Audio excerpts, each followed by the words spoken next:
Hello good morning दोस्तों। Welcome back to new good way.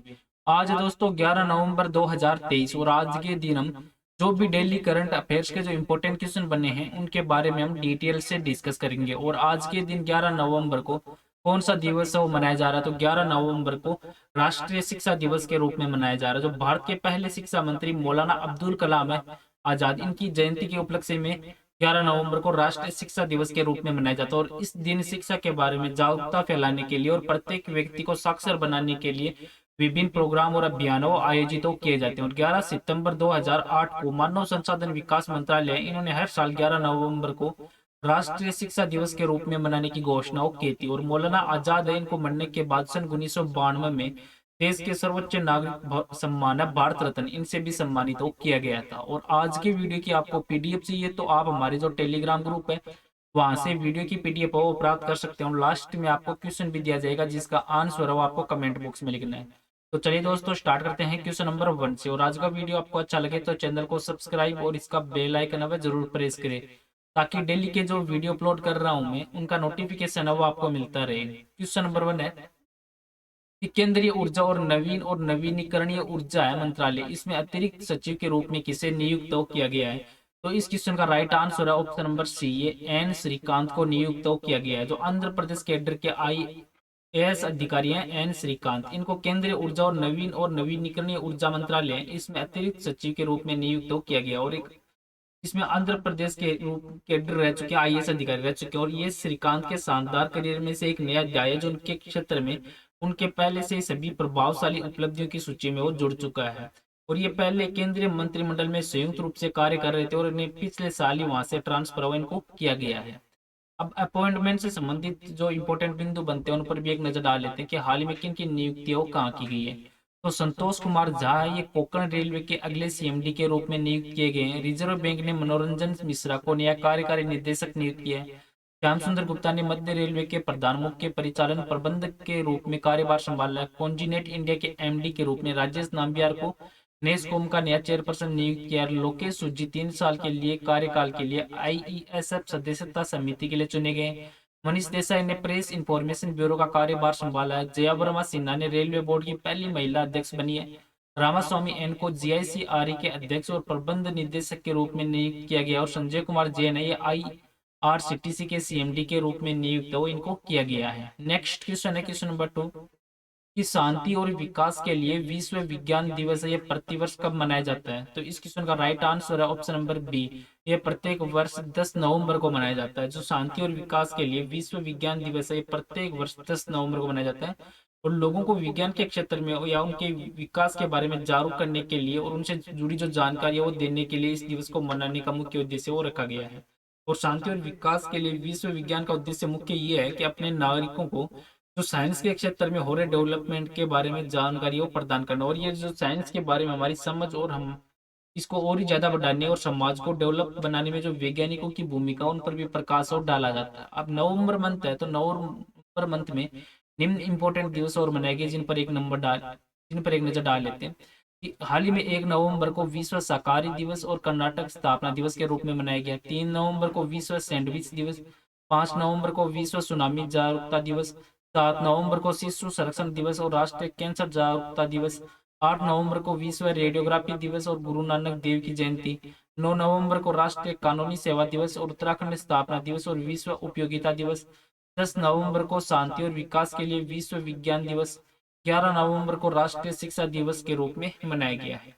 Next question है question number 3 कि रेलटेल ने दूरसंचार आईटी और रेलवे जो सिग्नलिंग प्रोजेक्ट के लिए किसके साथ एक समझौता किया है। तो इस क्वेश्चन का राइट आंसर दोस्तों ऑप्शन नंबर सी, ये आरईसी लिमिटेड है, इनके साथ एक समझौता किया गया है। जो रेलटेल है इन्होंने दूरसंचार और आईटी और जो रेलवे सिग्नलिंग प्रोजेक्ट है या इंफ्रास्ट्रक्चर प्रोजेक्ट है इसके लिए एक वित्तीय सहायता के रूप में लगभग 30,000 करोड़ रुपए के एक बढ़ोतरी के साथ इसमें समझौता किया गया है।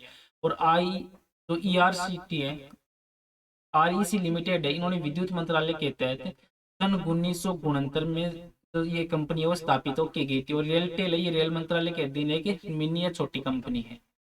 नेक्स्ट क्वेश्चन है क्वेश्चन नंबर 4 किस राज्य सरकार ने निर्यात को बढ़ावा देने के लिए राज्य की पहली निर्यात प्रोत्साहन नीति इसको मंजूरी और प्रदान की है? तो इस क्वेश्चन का राइट आंसर है ऑप्शन नंबर बी है महाराष्ट्र राज्य सरकार के द्वारा। जो राज्य में महाराष्ट्र में निर्यात को बढ़ावा देने के लिए जो महाराष्ट्र की राज्य सरकार है, इन्होंने राज्य की पहली निर्यात प्रोत्साहन नीति इसको मंजूरी प्रदान की और ये नीति है ये 2027 से लेके 2028 तक लागू की जाएगी और इस राज्य में लगभग 25,000 करोड़ के निवेश की उम्मीद हो इसमें जताई जा रही है और इस नीति से राज्य के लगभग जो 5,000 जो बिजनेस या उद्योग है उनको लाभ दिया जाएगा और इसमें जो 40,000 रोजगार अवसर पैदा करने के भी टारगेट और रखा गया और राज्य के निर्यात को लगभग 14% बढ़ाने में भी मदद हो इसमें मिलेगी। अब महाराष्ट्र राज्य है, तो महाराष्ट्र राज्य भारत का एक राज्य है जिसको आप मैप में देख सकते हैं और इस महाराष्ट्र के पड़ोसी राज्य हैं गोवा, कर्नाटक, तेलंगाना, छत्तीसगढ़, मध्य प्रदेश और गुजरात। और महाराष्ट्र की जो स्थापना है ये 1 मई 1960 को महाराष्ट्र की स्थापना हुई थी, 1 मई 1960 को। और इस महाराष्ट्र में टोटल जिले हैं 36 और महाराष्ट्र की राजधानी है मुंबई और नागपुर। प्रेजेंट मुख्यमंत्री हैं एकनाथ शिंदे और उप मुख्यमंत्री हैं देवेंद्र फडणवीस और अजित पवार और राज्यपाल रमेश बैस।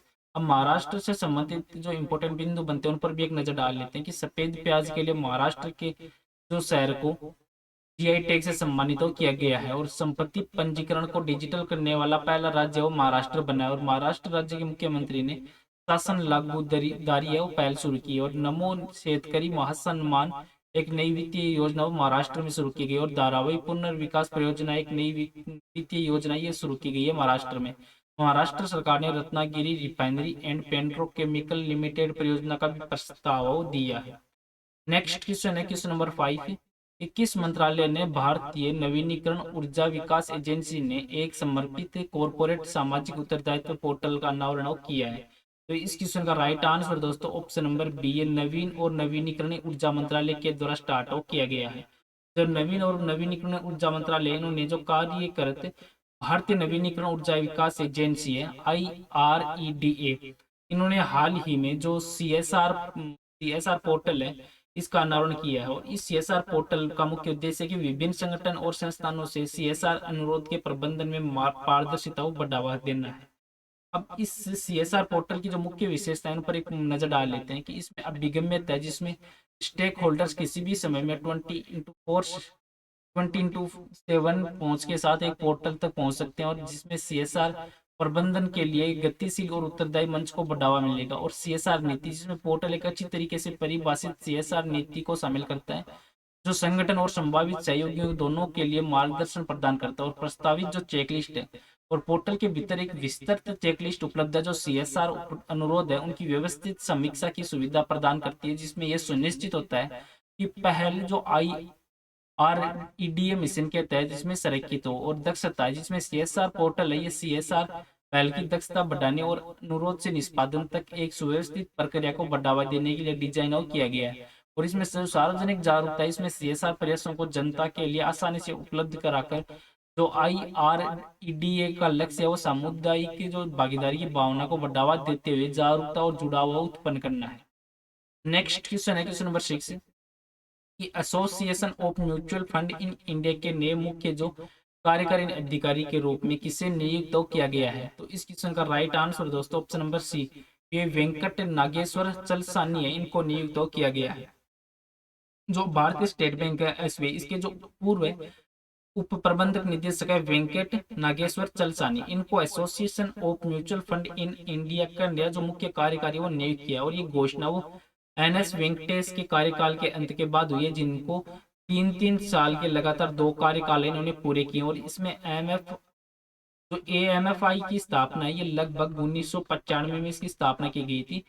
जो AMFI जिसकी फुल फॉर्म है association of mutual fund in India और इसका हेडक्वार्टर दोस्तों ये मुंबई महाराष्ट्र में इसका हेडक्वार्टर है।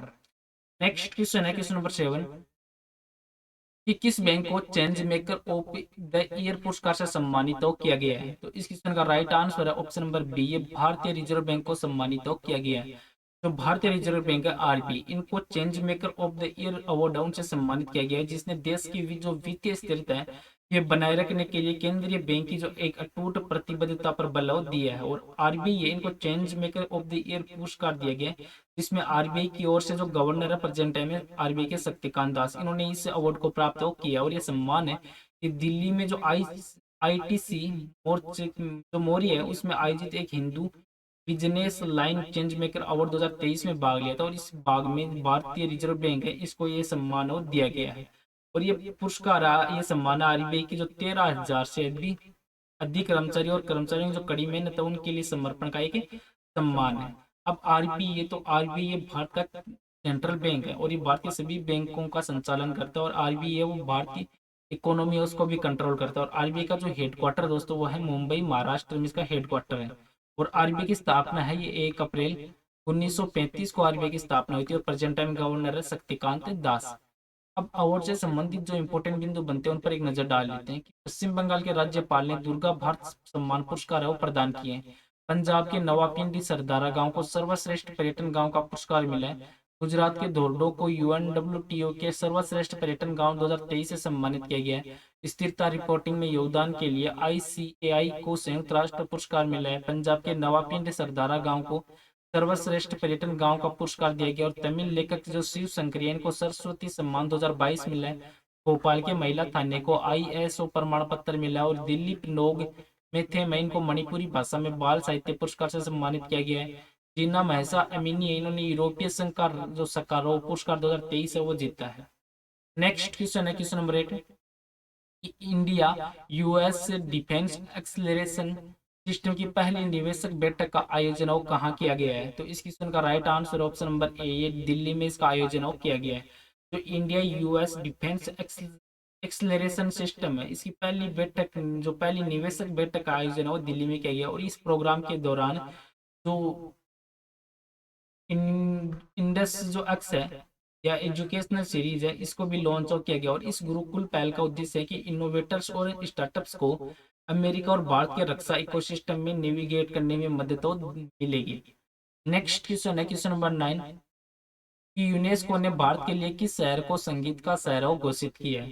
तो इस क्वेश्चन का राइट आंसर दोस्तों ऑप्शन नंबर डी, ये ग्वालियर को घोषित किया है। जो यूनेस्को के द्वारा मध्य प्रदेश के जो ग्वालियर शहर है इसको संस्कृति और रचनात्मकता के प्रति मजबूत प्रतिबद्धता के लिए संगीत का शहर घोषित किया। और यूनेस्को है इन्होंने ग्वालियर शहर को यूनेस्को के जो क्रिएटिव सिटीज नेटवर्क में जोड़ा है, और इस नेटवर्क में शामिल होने वाले लगभग जो 55 शहरों में केवल जो केरल का कोझिकोड है वो भी इसमें शामिल है। नेक्स्ट क्वेश्चन है क्वेश्चन नंबर 10 कि WHO 2023 ग्लोबल टीबी रिपोर्ट के अनुसार 2022 में दुनिया में जो तपेदिक या टीबी के सबसे अधिक मामले किस देश में हैं? तो इस क्वेश्चन का राइट आंसर दोस्तों ऑप्शन नंबर बी है, भारत देश में। तो विश्व स्वास्थ्य संगठन है WHO इसकी जो 2023 की जो लिस्ट जारी की गई है इसमें नई वैश्विक टीबी रिपोर्ट में ये पता चलता है कि जो 2022 के अंदर भारत है ये दुनिया में जो टीबी के सबसे अधिक मामले सामने हैं, और जो वैश्विक बोझ का लगभग ये 27%। और इस रिपोर्ट के अनुसार देखें तो भारत में 2022 में लगभग 2.8 मिलियन लोग हैं, जिसमें 28.2 लाख लोग हैं ये टीबी के मामले दर्ज हुए हैं, जिनमें मृत्यु दर लगभग इसमें 12% रही। और 192 देश है तो 192 देशों में क्षेत्रों में जो डेटा को शामिल किया गया है, और 2022 में लगभग 7.5 मिलियन जो लोग हैं उनको टीबी का शिकार होना पाया गया है। और आज का नेक्स्ट और लास्ट क्वेश्चन है जिसका आंसर हो आपको कमेंट बॉक्स में लिखना है कि किस बैंक को change maker of the year award से सम्मानित किया गया है। तो इस क्वेश्चन का राइट आंसर हो आपको कमेंट बॉक्स में लिखना है। और पीछे के वीडियो में भी आपको क्वेश्चन दिया था कि वित्त मंत्री निर्मला सीतारमण ने किस देश में भारतीय स्टेट बैंक की शाखा का उद्घाटन किया है। तो इस क्वेश्चन का राइट आंसर था ऑप्शन नंबर ए, श्रीलंका में उद्घाटन किया गया है। जो निर्मला सीतारमण ने श्रीलंका की जो पूरी बंदरगाह शहर है त्रिकोमाली इसका दौरा किया था, और इस दौरे के दौरान इन्होंने भारतीय स्टेट बैंक इसकी शाखा की शुरुआत वो श्रीलंका में की, और ये अंतर्राष्ट्रीय व्यापार में कंपनी की मदद करने में भी भूमिका मिलेगी। चलो दोस्तों आज का वीडियो मैं यहीं पे समाप्त करता हूँ। वीडियो आपको अच्छा लगे तो चैनल को सब्सक्राइब और शेयर जरूर करें। Thank you all of you.